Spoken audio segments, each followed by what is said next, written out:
Hello everyone, welcome to my YouTube channel BioSpark. आज हम grade 9 biology का chapter 2 start करने वाले हैं, जो कि है मॉलिक्यूलर बायोलॉजी। मॉलिक्यूलर बायोलॉजी का चैप्टर स्टार्ट करने से पहले आपको पता होना चाहिए कि मॉलिक्यूल्स क्या होते हैं। मॉलिक्यूल्स क्या होते हैं, हमें पता है कि एटम हमारी लाइफ का सबसे स्मॉलेस्ट यूनिट है। एटम क्या है? स्मॉलेस्ट यूनिट ऑफ लाइफ है। बहुत सारे एटम्स जब कंबाइन करते हैं तो एक मॉलिक्यूल बनता है। मॉलिक्यूल की डेफिनेशन हम यूं पढ़ सकते हैं कि many atoms combine to form a molecule। अब हम मॉलिक्यूलर बायोलॉजी पढ़ रहे हैं कि हम लोग किस तरीके से बायोलॉजी में लिविंग ऑर्गेनिजम्स के बॉडी में प्रेजेंट जो मॉलिक्यूल्स हैं, जो मॉलिक्यूलर रिएक्शंस हैं, उनको हमने आज इस चैप्टर में डिस्कस करना है। स्टार्ट करते हैं अपने टॉपिक से। फर्स्ट टॉपिक है हमारा बायोकेमिस्ट्री और molecular biology.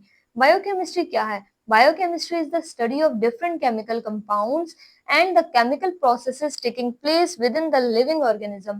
Biochemistry is related to both biology and chemistry. उसने क्या कहा कि बायोकेमिस्ट्री जो है रिलेट करती है इसमें biochemistry. Bio means living organism और केमिस्ट्री हमारे पास क्या आ जाएगा कि इसमें केमिकल प्रोसेसेस इन्वॉल्व होंगे, केमिकल कंपाउंड्स इन्वॉल्व होंगे। तो इन सबको यूज करके जो भी स्टडी हम करते हैं वो हमारी बायोकेमिस्ट्री होती है। ठीक है, तो केमिकल कंपाउंड, कंपाउंड वर्ड क्या है? अभी मैंने बताया कि एटम हमारे पास सबसे स्मॉलेस्ट यूनिट है। एटम्स मिलकर क्या बनाते हैं? मॉलिक्यूल्स बनाते हैं। तो जब बहुत से दो से ज्यादा मॉलिक्यूल्स कंबाइन होते हैं तो हमारे पास कंपाउंड बनता है। ठीक है, तो बायोकेमिस्ट्री किसकी स्टडी है कि इसमें बहुत से केमिकल कंपाउंड्स मिलेंगे और बहुत से केमिकल प्रोसेसेस होंगे। कहाँ पर होंगे ये सब? लिविंग ऑर्गेनिज्म की बॉडी के अंदर होंगे। तो इस स्टडी को हम बायोकेमिस्ट्री कहते हैं। Therefore, biochemistry solve the problem faced by living organism by using the knowledge and techniques of chemistry। तो आप क्या कह रहे हैं कि इसी वजह से बायोकेमिस्ट्री लिविंग ऑर्गेनिज्म की फेस करने वाली सारी प्रॉब्लम्स को सॉल्व करता है। किन टेक्निक्स को यूज करते हुए? केमिकल टेक्निक्स को यूज करते हुए, अपनी बायोकेमिस्ट्री की नॉलेज को यूज करते हुए। ठीक है, तो sometimes biochemistry and molecular biology are taken as same. कभी कभी क्या कहा जाता है कि मॉलिक्यूलर बायोलॉजी और बायोकेमिस्ट्री सेम है, लेकिन ऐसा नहीं है। ये दोनों थोड़ा इनमें डिफरेंस है। But molecular biology is the specialised branch of biochemistry that is mainly concerned with the interaction of biomolecules within the cell and biochemical processes like DNA replication, transcription and translation. तो molecular biology, biochemistry आपको पता चल गया कि biochemistry में क्या होगा? Living organism की बॉडी में होने वाली चेंजेस या होने वाली प्रॉब्लम्स को हम केमिकल प्रोसेसेस के जरिए, केमिकल टेक्निक्स के जरिए सॉल्व आउट करेंगे। अब मॉलिक्यूलर बायोलॉजी क्या है? मॉलिक्यूलर बायोलॉजी एक ब्रांच है बायोकेमिस्ट्री की। ठीक है, तो इसमें हम क्या स्टडी करेंगे? That is mainly concern with the interaction of biomolecules. इसमें हमने मेन चीज जो देखनी है, इसमें बायोमोलिक्यूल्स का कंसर्न है कि किस तरह से बायोमोलिक्यूल्स जो हैं हमारे आगे इंटरेक्ट करते हैं। अब बायोमोलिक्यूल्स क्या हैं? बायोमोलिक्यूल्स हमारे पास कार्बोहाइड्रेट्स हो गए, प्रोटीन्स, लिपिड्स, डीएनए, आरएनए, ये सब चीजें जो अभी आप इस चैप्टर में एक एक करके स्टडी करोगे, तो ये सारे बायोमोलिक्यूल्स जो हैं हम मॉलिक्यूलर बायोलॉजी में स्टडी करते हैं। विद इन द सेल, ये सब सेल के अंदर प्रेजेंट है। और इनसे कौन कौन से केमिकल प्रोसेस होते हैं, कौन कौन से बायोकेमिकल प्रोसेस होते हैं? उसमें डीएनए की रेप्लिकेशन आ जाती है। डीएनए रेप्लिकेशन क्या है? डीएनए रेप्लिकेशन एक ऐसा प्रोसेस है कि जिसमें सेल जो है अपनी एग्जैक्ट कॉपी बनाता है। ठीक है, तो उसको हम डीएनए रेप्लिकेशन कहते हैं कि डीएनए रेप्लिकेट कर रहा है खुद को। नेक्स्ट है हमारे पास ट्रांसक्रिप्शन। ट्रांसक्रिप्शन में क्या होता है कि डीएनए को यूज करते हुए, डीएनए की मदद से, डीएनए टेम्पलेट्स की मदद से हम आरएनए बनाते हैं। डीऑक्सीराइबोन्यूक्लिक एसिड से हम आरएनए राइबोन्यूक्लिक एसिड को क्रिएट करवाते हैं। ठीक है, और लास्ट है इसमें ट्रांसलेशन। ट्रांसलेशन क्या होता है कि ट्रांसलेशन में हम राइबोन्यूक्लिक एसिड, आरएनए को यूज करते हुए प्रोटीन की सिंथेसिस कराते हैं या प्रोटीन को क्रिएट करवाते हैं। ठीक है, तो ये सारे के सारे टॉपिक्स जो है आपने आगे इसको अच्छे से डिस्कस करने होंगे। अभी फिलहाल इसका नॉर्मल सा उन्होंने शॉर्ट सा इंट्रो दिया हुआ है। नेक्स्ट हमारे पास है इंपॉर्टेंस ऑफ बायोकेमिस्ट्री, कि बायोकेमिस्ट्री की इंपॉर्टेंस क्या है, किस तरह से, क्या अहमियत है बायोकेमिस्ट्री की लिविंग ऑर्गेनिजम्स की लाइफ में। Study of biochemistry is greatly helpful to explore the cell biology and anatomy, as all the structures of living organisms, cells, tissues and organ etc. have specific biochemical organization। So biochemistry हमारे लिए कहाँ helpful है? Cell biology में। कि cell की study के लिए हमारे पास, सेल बायोलॉजी हमने यही पढ़ा था ना कि सेल की स्टडी किस तरह से हमने करनी है, तो उसमें बायोकेमिस्ट्री का बहुत अहम रोल है, बहुत मेजर रोल प्ले करता है। उसके अलावा एनाटॉमी, एनाटॉमी मैंने ब्रांचेस ऑफ बायोलॉजी में डिस्कस किया था कि एनाटॉमी में क्या करते हैं हम, लिविंग ऑर्गेनिज्म के इंटरनल ऑर्गन्स को स्टडी करते हैं। अब वो सेल्स हो सकते हैं, टिश्यूज हैं, या कोई फर्दर ऑर्गन्स हैं, उन सब की स्टडी को हमने एनाटॉमी में देखना होता है। तो बायोकेमिस्ट्री जो है इन दोनों फील्ड्स में, सेल बायोलॉजी की स्टडी में या लिविंग ऑर्गेनिज्म के इंटरनल और ऑर्गन्स को स्टडी करने के लिए बहुत हेल्पफुल साबित होती है। उसके अलावा similarly knowledge of biochemistry is essential to study the physiology of organism because life processes such as photosynthesis, respiration, digestion and inheritance are explained in biochemical terms. Okay जी, इसके अलावा बायोकेमिस्ट्री जो हमारे पास एसेंशियल है, जरूरी है किसकी स्टडी के लिए, ऑर्गेनिज्म की फिजियोलॉजी को स्टडी करने के लिए, कि हमारे ऑर्गन्स जो है किस तरह से फंक्शन परफॉर्म करते हैं, ये सब भी हमें बायोकेमिस्ट्री इसमें भी हमारे लिए बहुत ज्यादा हेल्पफुल है। अब यहाँ पर कौन कौन से लाइफ प्रोसेसेस हमारे पास हो रहे होते हैं, उसमें हमारे पास कौन कौन से प्रोसेस सच एज फोटोसाइंथेसिस है। फोटोसाइंथेसिस का प्रोसेस क्या था कि हम लोग फूड प्रोड्यूस करवाते हैं, ग्लूकोज प्रोड्यूस करवाते हैं सनलाइट की हेल्प से। उसके अलावा रेस्पिरेशन है कि जिसमें प्रोटीन की साइंथेसिस हम लोग करवा रहे होते हैं, एनर्जी प्रोड्यूस करवा रहे होते हैं, सॉरी प्रोटीन साइंथेसिस नहीं, इसमें हम एनर्जी प्रोड्यूस करवा रहे होते हैं एटीपी की फॉर्म में भी। उसके अलावा डाइजेशन का प्रोसेस है कि किस तरह से हमारी बॉडी से जो हम वेस्ट प्रोडक्ट्स वगैरह हैं वो किस तरह से हमारी बॉडी से एक्सक्रीट आउट होते हैं, डाइजेशन का प्रोसेस किस तरह होता है। इसके अलावा इनहेरिटेंस है, इनहेरिटेंस आपको पता है कि जिसमें हम लोग ट्रांसफर ऑफ कैरेक्टरिस्टिक्स होती है, ये ट्रांसफर ऑफ जीन्स होती है एक जनरेशन से नेक्स्ट जनरेशन तक। ये सब के सब जो है ये सारी बायोकेमिकल टर्म्स है, तो इन सब को हम बायोकेमिस्ट्री की हेल्प से स्टडी करते हैं। नेक्स्ट है हमारे पास बायो एलिमेंट्स। बायो एलिमेंट्स क्या है, bodies of living organism is made up of cells which are composed of protoplasm. Living organism की बॉडी उन सेल्स से मिलकर बनी है जो किस पर कंपोज्ड है, प्रोटोप्लाज्म पे कंपोज्ड है, मतलब कि जो मुश्तमिल होता है प्रोटोप्लाज्म पे। अब प्रोटोप्लाज्म क्या है, protoplasm is made of specific elements called bio element. Protoplasm एक ऐसा कंपाउंड है जो किससे मिलकर बन रहा है, कुछ इंपॉर्टेंट एलिमेंट्स से, जिन्हें हम बायो एलिमेंट्स कहते हैं। अब ये बायो एलिमेंट्स कौन से एलिमेंट्स है, out of 92 naturally occurring elements of earth 16 act as elements bio element as they form the protoplasm. वो कह रहे हैं कि 92 नेचुरली अक्रिंग एलिमेंट्स है, कि मतलब जो कुदरती तौर पर हमारे पास मौजूद हैं वो 92 एलिमेंट्स हैं, उनमें से 16 जो हैं बायो एलिमेंट के तौर पर एक्ट करते हैं। क्यों, क्योंकि वो प्रोटोप्लाज्म को बना रहे होते हैं। On the basis of their proportion, in the living organism bioelements are further classified into major and minor bioelements। क्योंकि इनका प्रोपोर्शन ज्यादा है, नंबर काफी ज्यादा है, 92 एलिमेंट्स है, उसके अलावा 16 बायो एलिमेंट्स है, इसलिए तो हम इनको डिवाइड करते हैं मेजर और माइनर बायो एलिमेंट्स में। Six most common bioelements constitute 99% of protoplasm, so called major bioelements। इसमें से 6 जो हैं वो 99% उनमें बायो एलिमेंट्स का प्रेजेंट है, प्रोटोप्लाज्म की कंपोजिशन का, इसीलिए उन्हें मेजर बायो एलिमेंट्स कहा जाता है। Remaining 10 bio elements constitute only 1% of the bio molecule, so called minor bio elements. और उसके अलावा जो 1% रह जाएगा वो उस पे सिर्फ 1% रिमेनिंग है जिनमें बायो एलिमेंट्स कंस्टिट्यूट करते हैं, तो इसलिए उनको माइनर बायो एलिमेंट्स कहा जाता है। The proportion of these bio elements are given in the figure. तो यहाँ पर एक फिगर दिया उसने 2.1, जिसमें उसने इन सारे के सारे एलिमेंट्स की, बायो एलिमेंट्स की प्रोपोर्शन बता दी कि कौन सा कितनी प्रोपोर्शन में प्रेजेंट है।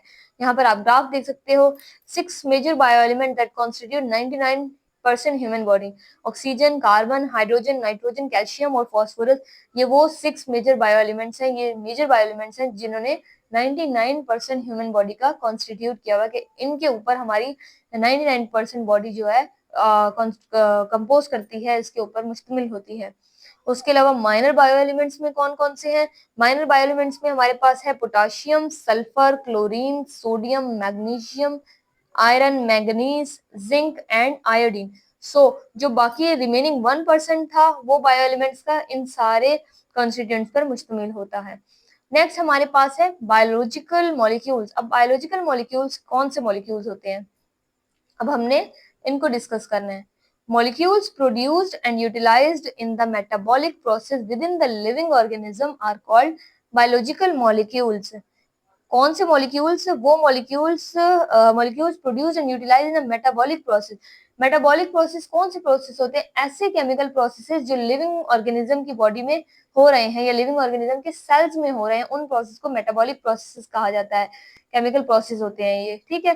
तो molecules produce and utilise in the metabolic process within the living organism are called biological molecule. तो वो लिविंग ऑर्गेनिज्म के अंदर होने वाले जो केमिकल प्रोसेसेस हो रहे हैं, मेटाबॉलिक प्रोसेस हो रहे हैं, उनमें जो मॉलिक्यूल्स इन्वॉल्व होते हैं उनको हम बायोलॉजिकल मॉलिक्यूल्स कहते हैं। Biological molecules are the building blocks of life and perform important function in living organisms. अब वो क्या कह रहे हैं कि बायोमोलिक्यूल्स क्या है? बिल्डिंग ब्लॉक्स ऑफ लाइफ है, मतलब के सबसे ज्यादा जरूरी जो हिस्सा है हमारे पास बायोमोलिक्यूल्स या हमारी जिंदगी का, और ये क्या कर रहे हैं? इंपॉर्टेंट फंक्शंस परफॉर्म कर रहे हैं हमारी बॉडी में, लिविंग ऑर्गेनिजम्स की बॉडी में, जिसमें ग्रोथ आता है, ग्रोथ है, डेवलपमेंट है, एनर्जी प्रोडक्शन है, रिप्रोडक्शन है। ये सारे प्रोसेसेस आपको हमने पढ़ने हैं। ग्रोथ क्या, किस तरह से हम छोटे से बड़े होने का प्रोसेस, डेवलपमेंट हमारे सेल्स किस तरह से डेवलप कर रहे हैं, हमारी बॉडी में किस तरह से एनर्जी की प्रोडक्शन हो रही है, और रिप्रोडक्शन किस तरह से नए ऑर्गेनिजम्स हमारे पास प्रोड्यूस हो रहे हैं। ये सब के सब जो है हम बायोमोलिक्यूल्स की वजह से ही फंक्शंस परफॉर्म कर रहे हैं। Different bioelements combine with each other to form biomolecule. Different biomolecules आपस में combine होते हैं और उससे नए से नए bioelements या biomolecules बनते हैं. Biomolecules may be inorganic, water and salt, and organic carbohydrates, lipids, proteins and nucleic acid. अब biomolecules inorganic भी हो सकता है जिसमें हमारे पास water और salt है, एंड ऑर्गेनिक, और उसके अलावा ऑर्गेनिक भी हो सकता है जिसमें हमारे पास कार्बोहाइड्रेट्स हैं, लिपिड्स हैं, प्रोटीन्स हैं और न्यूक्लिक एसिड है। इन सबको आप फर्दर वन बाय वन आगे अपने टॉपिक्स में डिस्कस करेंगे। Complex organic biomolecules are polymers of their building blocks called monomers. अब जो कॉम्प्लेक्स हमारे पास बायोमोलिक्यूल्स बन रहे हैं वो क्या हैं? पॉलीमर्स हैं। इन बिल्डिंग ब्लॉक्स से किन पे? मोनोमर्स, मतलब कि मोनोमर क्या होता है? एक सिंगल यूनिट, और पॉलीमर उससे इन सिंगल यूनिट्स को कंबाइन करके जो हम बड़ा यूनिट क्रिएट करते हैं उसको हम पॉलीमर कहते हैं। तो मतलब कि छोटे छोटे बायोमोलिक्यूल्स हम लोग यहाँ पर लेंगे, इन सबको कंबाइन करके हमने एक बड़ा मॉलिक्यूल बनाना होता है, हम इसको हम पॉलीमर कहते हैं। Major organic biomolecules, their location inside the cell and main roles are given in table 2.1। अब वो क्या कह रहा है कि इन बायोमोलिक्यूल्स के क्या क्या फंक्शन है, इनकी लोकेशन क्या है और ये क्या काम करते हैं, क्या रोल्स परफॉर्म करते हैं, ये सब हमारे पास उन्होंने टेबल 2.1 में हमें दे दिया है कि उसको हमने स्टडी करना है। ओके जी, टेबल 2.1 है हमारे पास मॉलिक्यूलर बायोलॉजी चैप्टर 2 का। Biomolecules, their location in the cell and roles. अब बायोमोलिक्यूल्स कौन सा? सबसे पहले हमारे पास कार्बोहाइड्रेट्स है। यही हमने कहा था ना कि इसमें मेजर बायो एलिमेंट्स कौन कौन से हमारे पास, ये मेजर बायोमोलिक्यूल्स है हमारे। कार्बोहाइड्रेट, सबसे पहले कार्बोहाइड्रेट कौन सा बायोमोलिक्यूल है? कार्बोहाइड्रेट। उसकी एग्जांपल्स में कौन कौन से छोटे बायोमोलिक्यूल्स है जो कार्बोहाइड्रेट को कार्बोहाइड्रेट पे कंपोजिशन करते हैं? उसमें है हमारे पास glucose, lactose, sucrose, starch, cellulose और काइटिन। ये सारी जो है इसकी कार्बोहाइड्रेट्स की एग्जांपल है। इनकी लोकेशन कहाँ है? ये कहाँ पर प्रेजेंट है हमारी बॉडी में? सेल वॉल में, सेल मेम्ब्रेन में, स्मूथ एंडोप्लाज्मिक रेटिकुलम और गोल्जी बॉडीज में प्रेजेंट है हमारी बॉडी में। अब ये सारी की सारी क्या है जो भी चीजें हमने पढ़ी हैं, ये सब के सब लिविंग ऑर्गेनिज्म की बॉडी में ऑर्गेनेलीज हैं। वो ऑर्गेनेलीज जिससे लिविंग ऑर्गेनिजम्स क्या कर रहे हैं? अपने फंक्शंस को परफॉर्म करते हैं, ठीक है।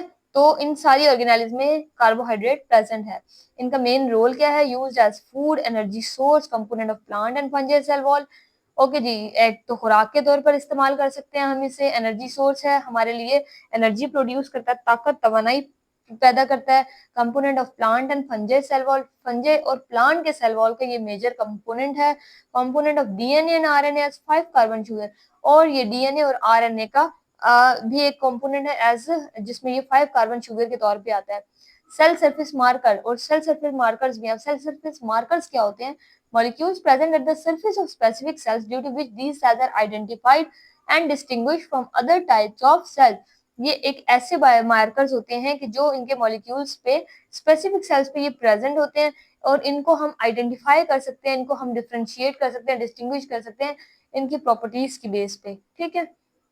नेक्स्ट हमारे पास बायोमोलिक्यूल है प्रोटीन्स, और इसकी एग्जांपल है haemoglobin, actin, myosin, hormones, enzymes and antibodies.